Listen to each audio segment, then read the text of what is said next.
Hey, Jules Blessed Vegan, and as always, welcome to my channel. And for those who are new, I know you can benefit. I've been talking about wanting to discuss parenting ourselves and the importance of parenting ourselves. And some people will automatically say, I had a fantastic childhood. There were no issues there. I don't even need to parent myself. And I would counter argue two things. I have yet to find a person on the planet that didn't have some bitterness or resentment or something regarding their childhood. And I'm going to say real or imagined, because the perception of those around them may not be the same. But it was true for them. And your feelings aren't right or wrong, they just are. And if what you're remembering and you recollect is true for you and it's still affecting you today, it's worth working on. And also somebody else who's saying, oh, Guy, my parents were phenomenal. I have great parenting techniques for their own children, for sure. And yet we see them constantly abusing their body through alcohol, cigarettes, toxic toys, which of course are food-like products. Even in the opposite direction, minimally eating, being an over-exerciser. There's so many things like that.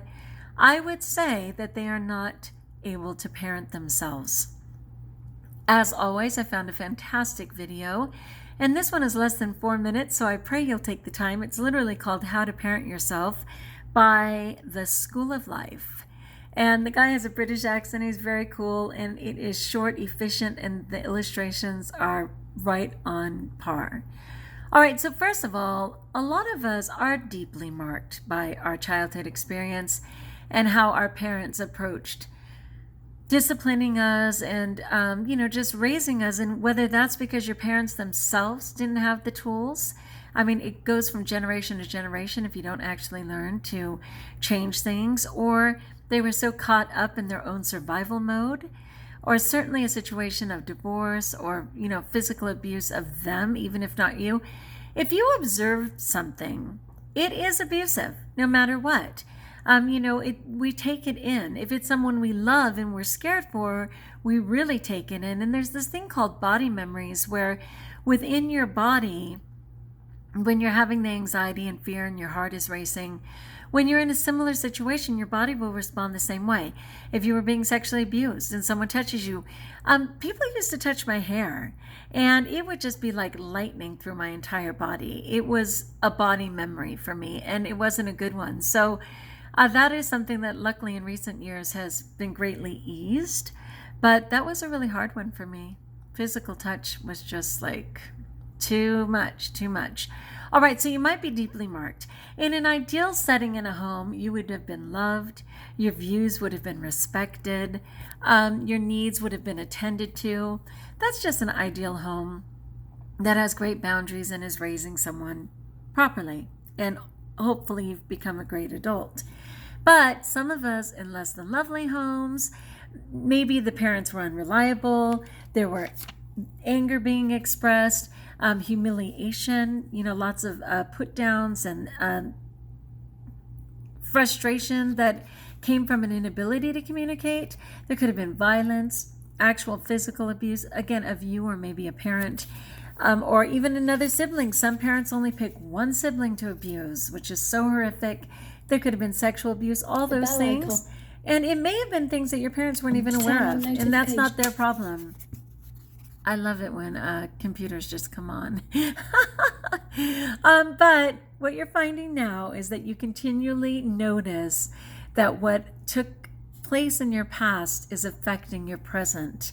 And that is a problem, and it's something that needs to be dealt with. So now that child within us is always within us. And even though you're an adult now, you have an opportunity to be a proper parent to yourself now, because that may be affecting, again, choices you're making and certainly how you're acting out in your life. So you can give sound advice to yourself. You might call it your inner child. It might be your inner self. It might be your younger self, whatever it is. Adequate nutrition for them. Again, not just the food nutrition, but the nutrition that we need spiritually, all of those things, a new sense of confidence that you're unable to grasp. All of those things are absolutely possible. And I think the biggest takeaway in this video is that you can't let the first 12 years of your life, let's just say, and others may say 18, but the first 12 years of your life determine the next 50. And in this society, it might be 80 or 100. Let's get through that, right? Because those repercussions are continuing to affect you. So this is called reparenting ourselves. And again, you have the ability in being a parent to that younger self to comfort them when they need it, to interpret when trouble is coming in a way that a child can't possibly know. But since you've been on the planet, you should be able to recognize it. The thing is, what they say in the 12-step program in particular is that we don't tend to evolve above the age when things occurred without a tremendous amount of work. So our emotional self is often stuck at the same age of the trauma, or in this case, maybe in your childhood from 17 and below. You can work to encourage yourself in a way that you never received it from anybody else. And is there any better encouragement than you can give yourself? It'd be incredible if you loved and respected yourself enough, your inner self, your inner child, to be that cheerleader. Because who can you trust more? Right now, you may not be able to trust yourself. You may make promises to yourself all the time and then just screw up or don't show up or don't do what you told yourself you would do. So that is something else that needs to be considered. But is that because your parents demonstrated that for you? And again, I'm not putting down parents. I never put down my belly button family or my parents or anything else. It's what I can derive from the actions of them, both positive and negative. Of course, there's some positives. There always are. Hopefully, the positive outweighs the negatives. But again, I'm also saying that their effect on me is not necessarily the reality of what was transpiring. It was my perception of what transpired, and that is very real. So encouraging yourself, reassuring yourself when you're in a difficult or agile situation where you're feeling vulnerable, being able to reassure yourself. So your current self is able to respond to that bruised self, right? The inner child, that little vulnerable kid who's continuing to act out. So again, I hope you'll watch this video because it's so interesting. It doesn't necessarily give you the tools for that, but I think that's something we could really discuss if you're willing to share how you're vulnerable or how you're continuing to act out. I have found recently, as I suggested, and I will again include the video for this, what is referred to as my urge jar. And I just absolutely love this urge jar because I did learn from Brooke Castillo of the Life Coach School, all of the not history, but the facts and science behind the idea that we have this primal being as humans, this primal little being that is only into getting their needs met immediately. That child who is acting out and shouting and saying, "Give it to me now." They don't know how to sit on their hands. They don't know how to use their breathing technique. They don't know how to write in a journal. They just know whatever they need is now. And to appease that little child, anything, a toy, a sticker, a glass bead in a jar, will quiet that child and feel like they have been acknowledged, that their needs are being met, and that they're going to live if they don't get what they needed. So this already has over 100 urges. So no wonder I'm doing so well on my plan, because over 100 times I have been able to appease that inner child and that primal brain and not act on whatever it was begging for. And that's a form of parenting myself. Absolutely.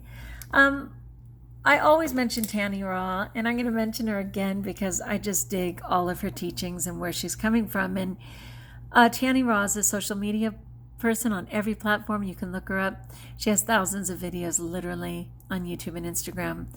But she was doing a talk yesterday, I believe, on Instagram where she was saying to just sit in the silence. You know, when somebody is going off on you, when someone's saying something that isn't valid in your life, first, of course, assess it, name it and claim it, decide, is this true?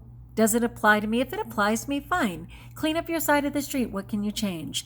But if it doesn't, and you know you're not going to change their response, though I believe prayer can help, I've been seeing a lot of changes in people based on prayer, then have the grace to sit in the silence, because you're not going to aggravate them further, but you will be able to be affirming in your adult to your vulnerable self, saying, this isn't true for us. It's their issue, not mine.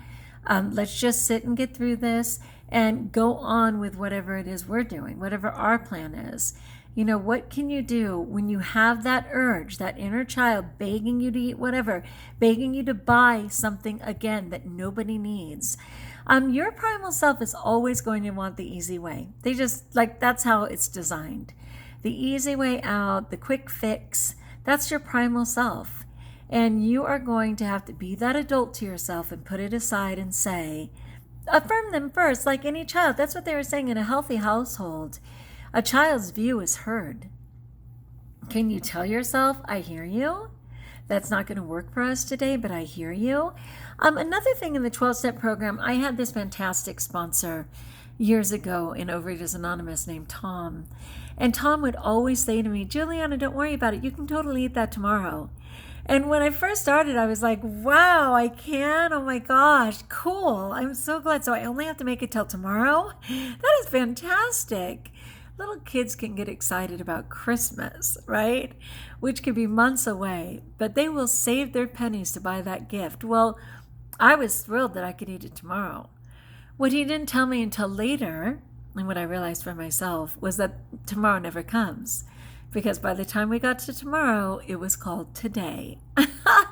And if you want to say that's the present and it was a gift, it was a gift. To be able to say, oh my gosh, somehow I missed tomorrow and I'm stuck in today again. I said it again and again. I'll eat that tomorrow. I'll eat that tomorrow. I'll eat that tomorrow. Tomorrow never came for several years. And for other reasons, it finally did. And I was a heavyweight champ and went crazy and gained all my weight back. But it is one more tool you can use to parent yourself. So please share in the comments below. Where are you on parenting yourself? Is this a new concept for you? Can you really understand that there's a primal self in you that wants the easy way out and will fit through until you give it, but that there are other ways to not give it? Go ahead and let me support you in the comments below. And as I said, I'm going to put how to parent yourself in the description of this video. So my friends, like if you like, subscribe if you haven't, and until we talk again, be blessed.